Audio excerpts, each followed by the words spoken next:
I work as a night security guard at a large office complex downtown. For privacy and security reasons, I won't disclose the name. My job involves patrolling the hallways, checking the offices, and ensuring that everything is secure. Typically, I work from 8 p.m. to 4 a.m., when the building is mostly empty, except for a few late-night workers. One autumn night, a fierce storm hit the city. The wind howled, and rain battered the windows. It was around midnight, the midway point of my shift, and I was patrolling the upper floors of the building. This floor housed a large conference room, a few private offices, and several general-purpose meeting rooms. It's usually quiet at this hour, especially when no meetings are scheduled. As I was checking the conference room, the entire building suddenly went dark. The only light came from the faint glow of the emergency exit signs. The power had gone out, likely due to the storm. I pulled out my radio and contacted my colleague Sam, who was stationed in the security office on the ground floor. He confirmed that the power was out throughout the entire complex. "Looks like the storm knocked out the power. I'll check the backup generator," Sam said. "All right, I'll finish my round and head back down," I replied. I made my way to the stairwell, guided by the dim glow of the emergency lights. As I descended, I nearly jumped out of my skin when I saw someone peering around the corner at the landing. "Hey, who's there?" I called out. The figure vanished before I could get a good look. Heart pounding, I hurried down the stairs, intent on catching up to whoever it was. If I was going to secure the building, I needed to ensure everyone was out. When I reached the ground floor, I was plunged into total darkness. The backup lights were few and far between, casting eerie shadows on the walls. I began calling out, informing anyone who might be there that the building was closing and they needed to leave. The hallways on this floor formed a big loop around the central atrium. As I walked, I thought I heard footsteps behind me. I turned around under one of the dim lights, but saw nothing. I continued my patrol, checking each office and meeting room. When I reached the last room and found no one, I assumed the building was empty and ready to be locked up. Walking toward the front of the building, I heard footsteps again. This time, I knew someone was behind me. I turned and saw a silhouette standing just beyond the dim light. "Whoever you are, you need to leave the building," I called out, trying to keep my voice steady. The figure just stood there, unmoving. Suddenly, they turned and ran the other way, disappearing into the darkness. Chasing someone and physically removing them from the building wasn't part of my job. I continued toward the front door, planning to call the police. When I reached the lobby, I turned back and saw the silhouette again, this time hiding behind a half-open door. All I could see was a dark figure, no facial features or details. I left the building and immediately called the police. 2 officers arrived and searched the building, but they couldn't find anyone. Later that night, I received a disturbing phone call from the police. They asked me to describe the person I saw, but I couldn't provide any details. All I had seen was a shadowy figure. Then they dropped a bombshell. There was a dangerous fugitive in the area who had been spotted near the office complex. When I hung up the phone, a shiver ran up my spine. I didn't get much sleep that night, and I didn't feel safe. The thought that I might have encountered a fugitive in the dark hallways of the office complex was terrifying. For the next few weeks, I continued working, but I was constantly on edge. Every shadow, every sound made me jump. I started double-checking the locks and leaving the building as soon as my shift ended. Even though nothing else strange happened after that night, the fear never fully left me. The memory of that shadowy figure lurking in the dark halls of the office complex haunted me. It served as a chilling reminder that sometimes the real monsters are the ones who walk among us, hidden in the shadows.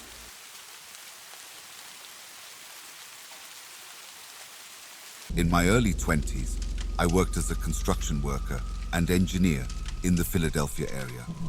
It was 2012, and my team and I were tasked with constructing a small basement area and extending the main floor for a coroner dentist building.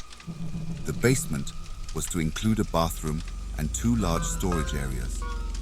By the time the story begins, We had made significant progress.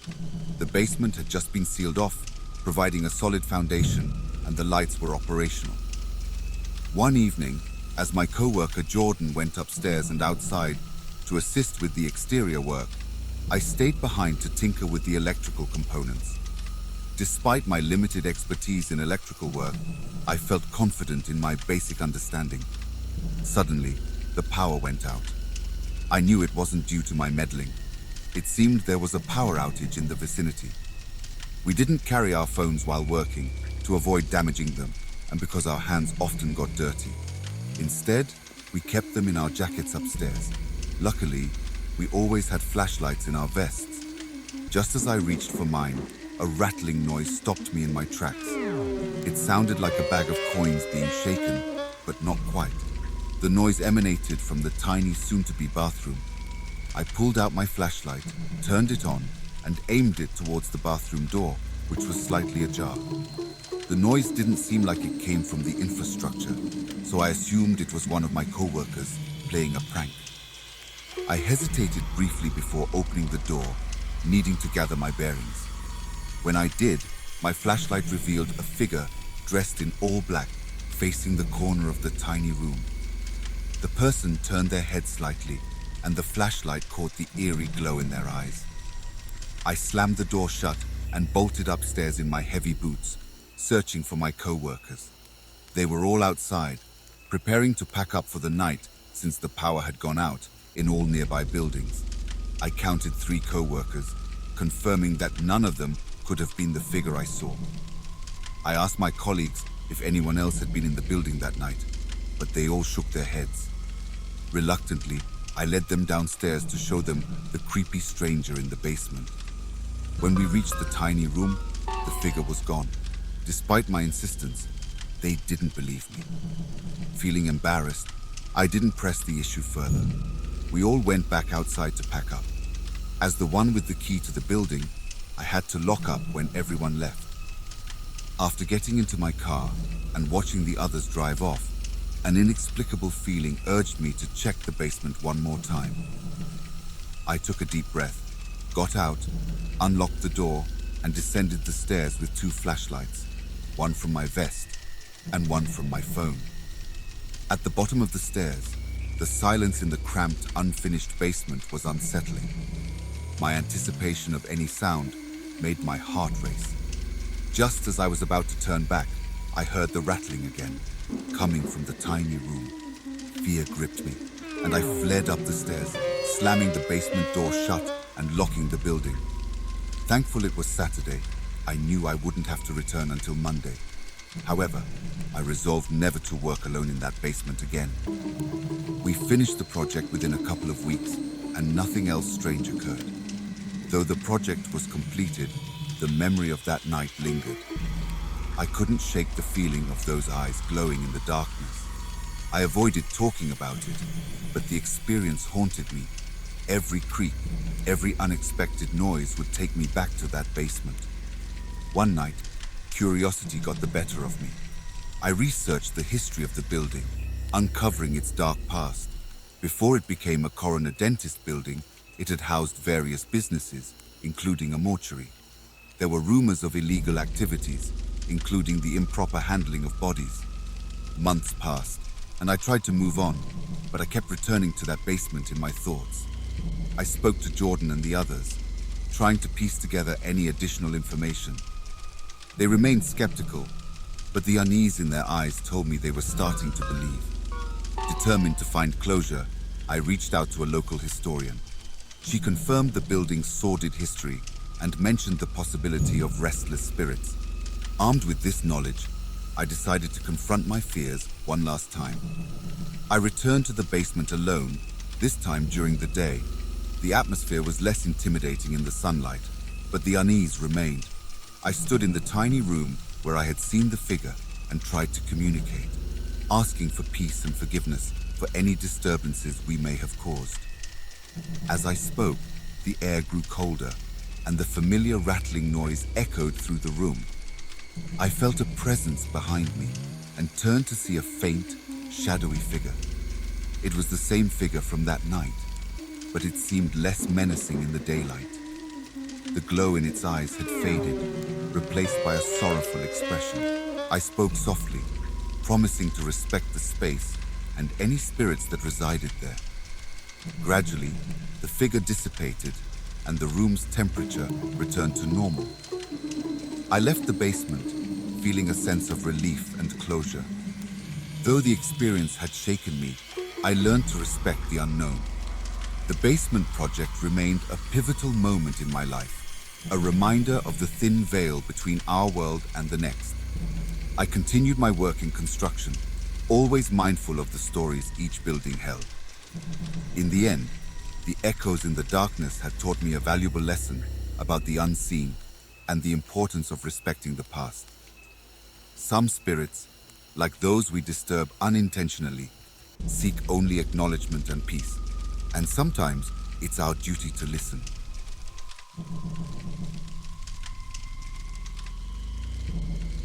It was a quiet Tuesday night in April. I was working the late shift at the municipal library, a large historic building in the heart of the city. My job was to organize returned books, maintain the reading areas, and ensure everything was in order before closing. Tonight, a heavy rainstorm was raging outside, creating a constant drumming against the large windows. Around 9 p.m., I noticed the flickering of the lights. Moments later, the entire library went dark. I sighed, thinking it was just a minor power outage caused by the storm. I took out my phone to call my coworker Rachel, who was in another section of the library. "Rachel, did the power go out over there too?" I asked. "Yeah, everything's down. Let's meet at the front desk," she replied. With the aid of my flashlight, I made my way to the front desk.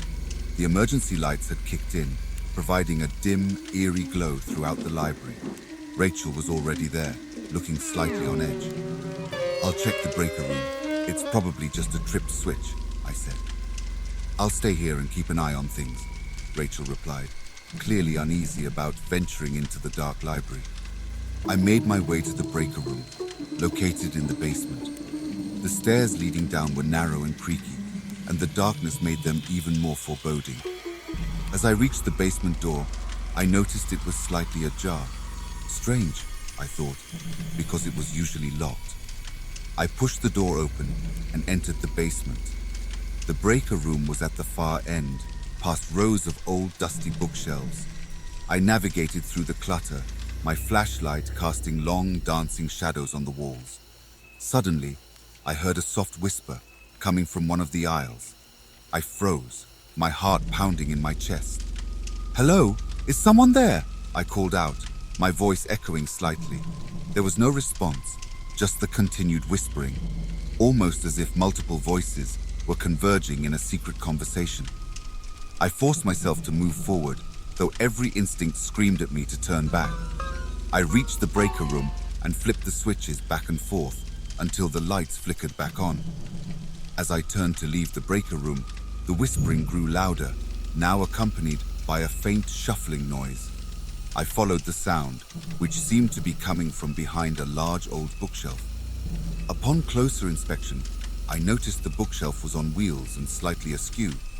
I pushed it aside, revealing a hidden door. My curiosity piqued. I opened the door and found myself in a small, dimly lit room. The walls were lined with bookshelves filled with ancient, dusty tomes. In the center of the room stood a large, ornate table with strange symbols carved into its surface. On the table lay a single, old book. As I approached, the whispering intensified, almost deafening. I reached out to touch the book, and the whispering abruptly stopped. The silence was oppressive, almost suffocating. Just then, the door behind me slammed shut. Panic surged through me as I tried to open it, but it wouldn't budge. I was trapped. I turned back to the book and hesitantly opened it. The pages were filled with strange, unreadable text, and as I flipped through them, the whispering resumed, now more urgent and frantic. In a desperate attempt to escape, I knocked over the table, and the book fell to the floor, causing the whispering to stop again. With renewed strength, I pushed against the door, and it finally gave way, swinging open with a loud creak. I bolted out of the hidden room, through the basement, and up the stairs, not stopping until I reached the front desk where Rachel was waiting. I quickly told her what had happened, and we decided to call the police. When the police arrived, they searched the basement thoroughly, but found no hidden room, no strange book, and no evidence of anyone else being there. They chalked it up to my imagination, but I knew what I had seen and heard. Rachel and I never felt comfortable in the library after that night. The memory of the whispering shadows and the hidden room lingered, casting a permanent shadow over our sense of safety. We eventually both left our jobs, unable to shake the feeling that something ancient and sinister still lurked in the depths of the library.